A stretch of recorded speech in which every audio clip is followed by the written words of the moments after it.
So today we're going to talk about the 3 hidden causes of inflammation. Out of all the medications sold in the US, even worldwide, it's the anti-inflammatories that dominate because so many people are taking meds for inflammation more than any other condition. And I'm going to talk about the 3 hidden causes of inflammation that you may have not heard about before, okay? If we take cortisol, for example, cortisol is an adrenal hormone, okay? And it is the hormone in the body that is supposed to stop inflammation. It's supposed to inhibit inflammatory conditions. Now think about any condition that involves inflammation, whether it's autoimmune or just pain and inflammation in general. They always use prednisone, cortisol cream, cortisone injections. It's all cortisol, but of course it's synthetic. And yes, it comes with a package, but the point is that cortisol stops inflammation. Now, if that is true, then chronic inflammatory conditions must be a state of low cortisol, right? Makes logical sense. But if that's true, how do you explain all the people who have arthritis, serious inflammation, they go get tested, and they have high cortisol or normal cortisol, okay? I mean, look at this. This is a SIBA Encyclopedia Medical Illustrations, Endocrine System, Volume 4, on page 84. Okay, there's a condition called Cushing syndrome, okay, right here. So this is a very common condition. It's in a situation where you have too much cortisol. Okay, so I'm just going to go through the symptoms. You got belly fat. You have major inflammation throughout the body. You have sleep problems, high blood pressure, gastric acidity, heartburn. You have a lowered immune system. You have excessive thoughts. You keep thinking, can't turn it off. You have a low tolerance to stress. But you have a lot of inflammation in the body from high cortisol. Why is that? That is because of this. And I did another video on insulin resistance, and I told you that I was going to do a video on cortisol resistance. There's a condition called cortisol resistance in which the receptor for cortisol is downgraded. In other words, it doesn't receive that well anymore. So we have the adrenal gland that produces cortisol. It's supposed to go into a receptor. And if there's too much of that hormone being pumped out because the person's under chronic stress, whatever, then the receptor is going to downgrade and protect the body against the excess amount of cortisol because it's not good for the body to have too much cortisol. There's side effects. I mean, just look at prednisone. The side effects from prednisone, it's crazy. So the body will protect itself, especially the inside of the cell and certain delicate tissues, by creating resistance, okay? The problem is then that blocks the return communication, the negative feedback loop, and so now the adrenal doesn't get the message that this connected, so the body keeps making more and more cortisol. So now we have a situation where we have certain parts of the body that have low cortisol and other parts of the body that have high cortisol. This explains the confusion people have because the symptoms for high are almost identical to the symptoms with low. Now, there is another condition called Addisons disease, okay, which is very rare, where your adrenals aren't functioning anymore, and you're very, very thin.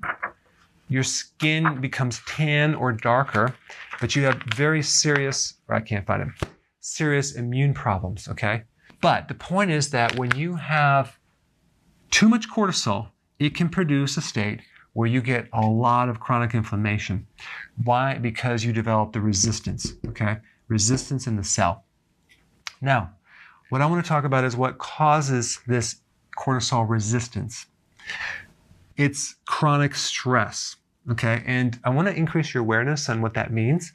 It could also be being lonely for a long period of time, okay? That can increase cortisol. Or having losses, okay? A loss of a loved one or a threatened loss, okay? I mean, when my son was 6 months old, he developed infantile botulism, okay? That's a pretty serious disease. It kills all the nerves. Only 20 children a year get it. It's very rare. And he got it, okay? It created a lot of stress with our family. He's doing fine now, but the point is that that's a threat of a loss, okay? So you have losses, you have surgeries, trauma, mental stress, especially if you're not exercising, okay? No sleep. I mean, I remember myself, I had 12 years where I did not sleep very well.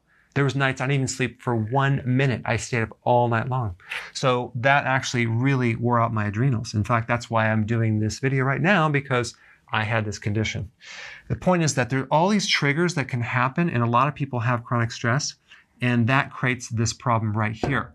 And eventually, they develop chronic inflammation, and then they're put on a medication, okay? Here's the problem. When you lose the function of cortisol, you also lose the control of your immune system. You become more susceptible to viruses. Viruses go in like a rocket ship, okay? And that leads me to another cause of inflammation, and that's a chronic infection, okay?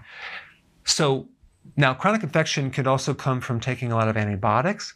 It could come from your entire gut being imbalanced because you don't have enough flora. It can come from many things. It could also come from an adrenal situation as well. But a lot of people have this chronic inflammatory condition because they have microbes growing in the body in excessive amounts. It could be viral, it could be bacterial, it could be yeast, it could be nanobacteria, it could be mycoplasma. And then one day they might discover it because they take an antibiotic and they feel great. Well, that's just a big clue that you have microbes growing in your body, and that's what's creating the inflammation, maybe in a joint or in a different part of the body. These people usually also have chronic fatigue syndrome. What I'm going to recommend is to take a natural herbal antibiotic, and I have videos on that, more than an actual antibiotic, because you're going to just make the problem worse over time. Now, a lot of times these cross over. You can have a problem with cortisol and problem with infections, or a problem with infections and can stress out the adrenals and cause high levels of cortisol. But when you lose the adrenal function, okay, and you can have high cortisol and it's just not working, you open the door for viruses, and also you can open the door for getting autoimmune diseases, okay?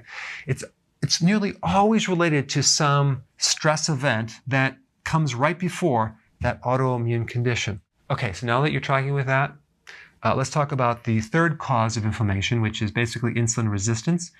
You may already know this. I have a lot of videos on this. I've been talking about this. I'll put some links down below. But if you're new to my channel and you don't know this, this is going to be very important. Insulin resistance is a condition where you're producing too much insulin, okay? That excess amount causes a lot of inflammation in the body. Plus the fact that this is triggered by your high carbohydrate diet and your frequency of eating, okay? So if you eat too frequently and you have too many carbs, you are going to eventually get inflammation.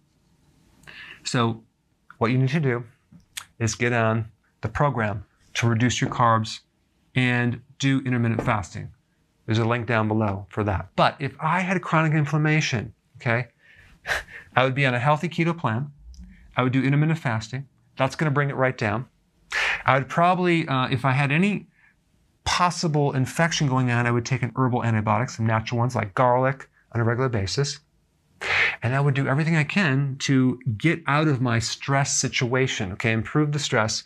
I'd focus on getting more sleep, go for long walks, and whatever is triggering this, try to minimize the damage control. And you would find out that your inflammation would drop very, very fast. Okay, so go ahead and try it and give me your comments below. I'll see you in the next video. So if you want more knowledge on how to create a healthy body, subscribe now and get daily notifications. Daily notifications, that sounds weird. Well, I'll just remind you on a daily basis. How about that?